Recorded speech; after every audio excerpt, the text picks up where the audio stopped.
পথে পথে মৃত্যুদূত বিগত 24 ঘণ্টাত একাধিক দুৰ্ঘটনা বিগত 24 ঘণ্টাত 4 জনেৰও অধিকৰ মৃত্যু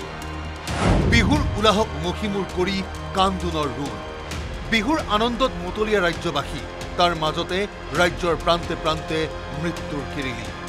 মাজনিশা 6 গাঁৱৰ 17 নং ৰাষ্ট্ৰীয় ঘাইপথত ঘটি গ'ল অঘটন ঘটনাত তাতে নিহত হ'ল স্কুটি আৰোহী দুজন বিপৰীত দিশৰ পৰা আহিছিল তীব্ৰবেগী বাহনৰ খুন্দাত প্ৰাণ গ'ল 20 বছৰীয়া দীপ দাস আৰু 21 বছৰীয়া মেৰাজুল আলী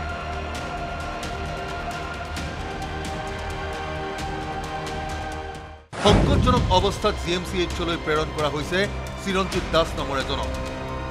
ঘটনা সংঘটিত কৰি পলায়ন কৰিলে অচিনাক্ত বাহনসহ চালকে মাজনিশা মৰাণতো মোলান পৰিল বিহুৰ উলাহ পেচিফিকা ইন নামৰ এখন ধাবাৰ সন্মুখতে পৰি ৰ'ল হিয়াৰ বাবা আলী নামৰ এজন পেছাত পকা মিস্ত্ৰীৰ মৃতদেহ চাইকেলেৰে আহি থকা অৱস্থাত পিছফালৰ পৰা খুন্দিয়ালে অচিনাক্ত বাহনে মৰাণৰ 2 নং সৰুপথাৰ গাঁৱৰ হিয়াবক খুন্দিয়াই চেপনৰ দিশে পলায়ন কৰিলে দুৰ্ঘটনাকাৰী বাহনে ঘৰতে আছিলোঁ ভাত পৰিছে লগে লগে আহিছোঁ মানুহজন পৰি আছে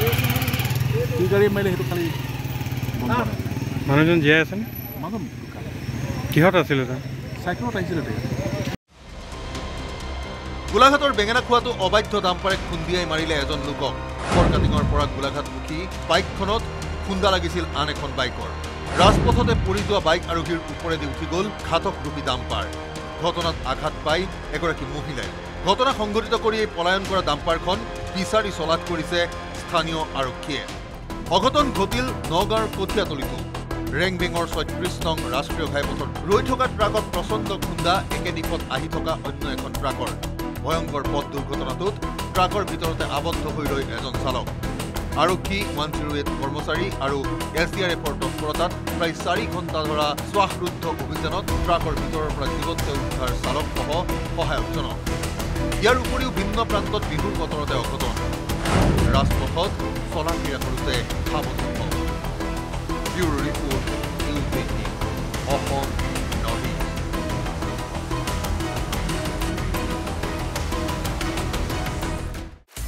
আপুনি বিচৰা বাতৰি পাব কেৱল নিউজ 18 এপত নিউজ 18 এপ ডাউনলোড কৰিবলৈ স্ক্যান কৰক এই QR কোড গুগল প্লে ষ্টৰতো পাব এই নিউজ 18 এপ